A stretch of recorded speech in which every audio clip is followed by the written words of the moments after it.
अच्युतं केशवं कृष्णदामोदरं रामनारायणं जानकीवल्लभम्। ओम नमो नारायण। ओम नमो भगवते वासुदेवाय। जय श्री कृष्णा। राधे राधे। जय माता दी। हर हर महादेव। जय भोलेनाथ। आप जब नित्य पूजा करते हैं या हम सभी लोग जब नित्य पूजा करते हैं तो नित्य पूजा में भी हमें संकेत मिलते हैं।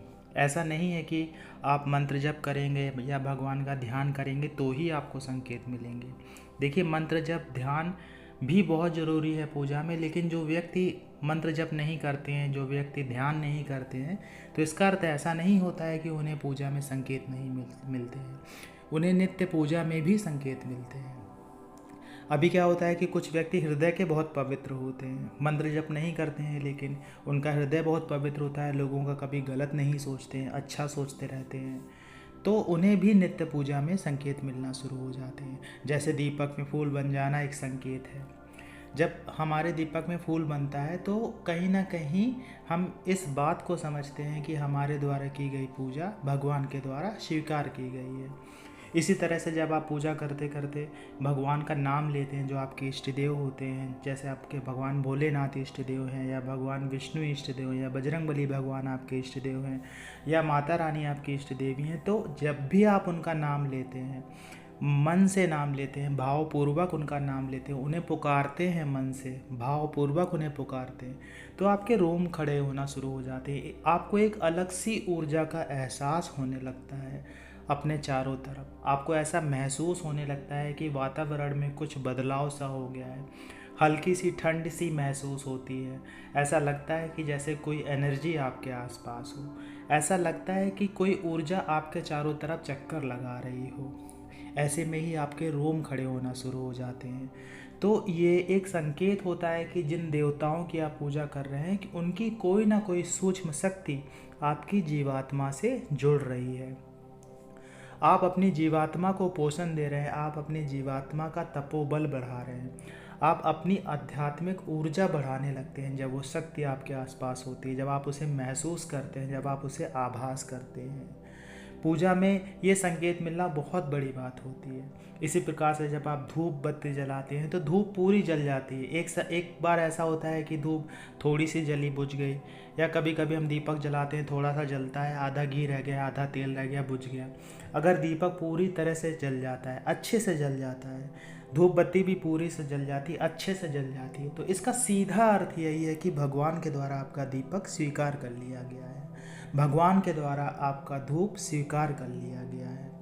अगर आप पूजा पाठ करते हैं, भगवान को भोग अर्पित करते हैं और वहाँ पे काली चींटियाँ आ जाती हैं उस भोग को अर्पित किए हुए भोग को खाने के लिए, तो ये भी एक शुभ संकेत होता है। काली चींटियाँ सकारात्मकता का संकेत होता है।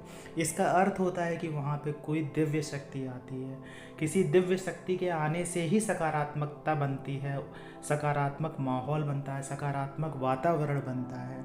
तो सकारात्मकता का प्रतीक है, अर्थात कोई ना कोई दिव्य शक्ति आपसे प्रसन्न होती है जब आप पूजा करते हैं।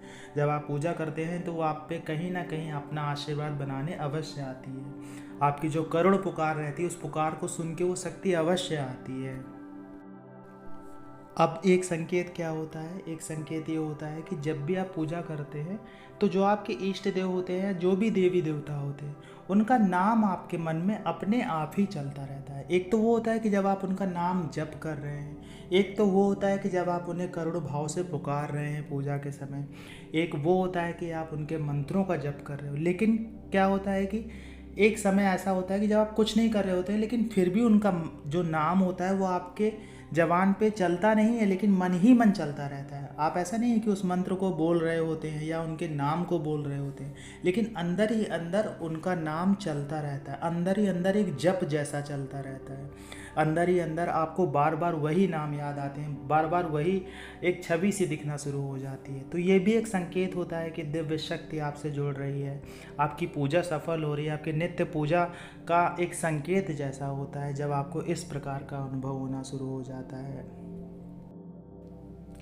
उसके बाद में एक संकेत होता है पूजा में मन लगना।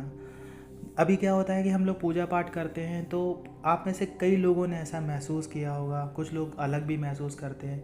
कभी कभी ऐसा लगता है कि बस बहुत देर हो गई है, अरे पूजा ख़त्म नहीं हो रही है, अभी हमको ये पाठ करना है, वो पाठ करना है, आरती करनी, ये करना है, वो करना है, और कहीं की जल्दी लगी रहती है कि जल्दी जाना है, ऐसा करना है, वैसा करना है। तो जल्दबाजी की पूजा हम करना शुरू कर देते हैं, और कभी कभी ऐसा लगता है कि हमको वक्त का पता ही नहीं चलता है। हम पूजा में बैठे रहते हैं, कुछ भी पाठ कर रहे हैं या फिर भगवान की स्तुति कर रहे हैं या कोई चालीसा पढ़ रहे हैं, तो हमारा इतना मन लगने लगता है, हमको ऐसा लगता है कि नहीं यार ये चीज़ हम क्यों ना करें, ऐसा लगता है कि हमसे चीज़ छूटी जा रही है। कुछ इस प्रकार के भाव अगर आपके मन में आने लगते हैं, कुछ इस प्रकार से होने लगता है कि आपको वक्त का एहसास नहीं होता है जब आप लगातार पूजा करते रहते हैं। पूजा करते करते समय कब निकल जाता है आपको पता नहीं चलता है। आपको ऐसा लगता है कि जस्ट अभी थोड़ी देर पहले ही तो पूजा शुरुआत की थी, और कभी कभी ऐसा लगने लगता है कि इतना समय हो गया हमें पता ही नहीं चला। और वही अगर आपको ऐसा लगने लगे कि नहीं अरे बहुत देर होगी, अरे उठो ये ख़त्म हो गई पूजा, तो कहीं ना कहीं पूजा आपकी अधूरी सी रह जा रही है, कहीं ना कहीं आपका मन का भाव कमज़ोर हो रहा है। तो मन का भाव बहुत मजबूत होना शुरू हो जाता है। दूसरा क्या होता है कि जब भी आप पूजा पाठ कर लेते हैं, पूजा पाठ करने के बाद भी अगर भगवान का स्मरण करते हैं, आप अपने इष्ट देवी देवता का स्मरण करते हैं, तो आपको एक अलग सी एनर्जी का एहसास होने लगता है।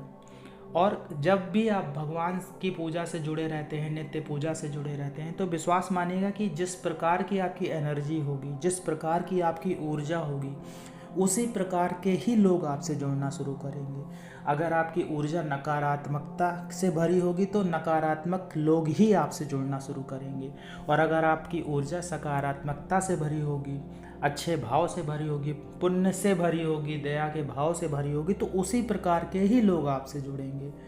और गलत भावना अगर आप मन में रख के पूजा करेंगे तो गलत तरह के ही लोग जुड़ेंगे।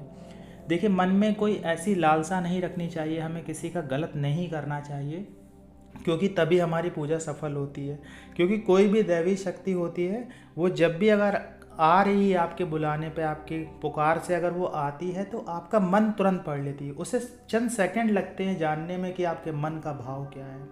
उसे जस्ट थोड़ा सा समय लगता है जानने में कि आप अंदर से क्या सोच रहे हैं, आपके मन के अंदर क्या है, आप प्रदर्शित क्या कर रहे हैं। तो जो आपके मन में है वही प्रदर्शित होना चाहिए, जो मन का भाव है वही निकलना चाहिए। और वो सब चीज़ें तब होती हैं जब आपका ये स्वभाव एक प्राकृतिक रूप का होता है, बनावटी नहीं। ऐसा नहीं कि पूरे दिन आप बुरे बने हुए हैं सबके लिए, अब पूजा के समय आप अच्छा प्रदर्शित कर रहे हैं, तो कहीं ना कहीं आप ये बनावटी खेल कर रहे होते हैं, जिसकी वजह से कोई शक्ति अगर आपके पुकार से आती भी है तो वो दुष्ट हो जाती है। उसे लगता है कि नहीं ये मतलब व्यक्ति गलत है और सही बनने का प्रयास, सही दिखाने का प्रयास कर रहा है, बनने का नहीं, सही दिखाने का प्रयास कर रहा है। तो अपने आप में अच्छा बनना भी बहुत ज़रूरी है, लोगों की भलाई करना बहुत ज़रूरी है, लोगों के लिए अच्छा सोचना बहुत ज़रूरी है। कभी किसी के हृदय को आप दुखी मत करिए, तो आपकी पूजा में अच्छे संकेत मिलेंगे। आशा ये जानकारी आपको अच्छी लगी होगी। जानकारी अच्छी लगी हो तो वीडियो को लाइक करिएगा, कमेंट्स में जय माता दी, जय श्री कृष्णा, हर हर महादेव लिखिएगा। मिलते हैं आपसे अगले वीडियो में नई जानकारी के साथ में, तब तक के लिए जय श्री कृष्णा।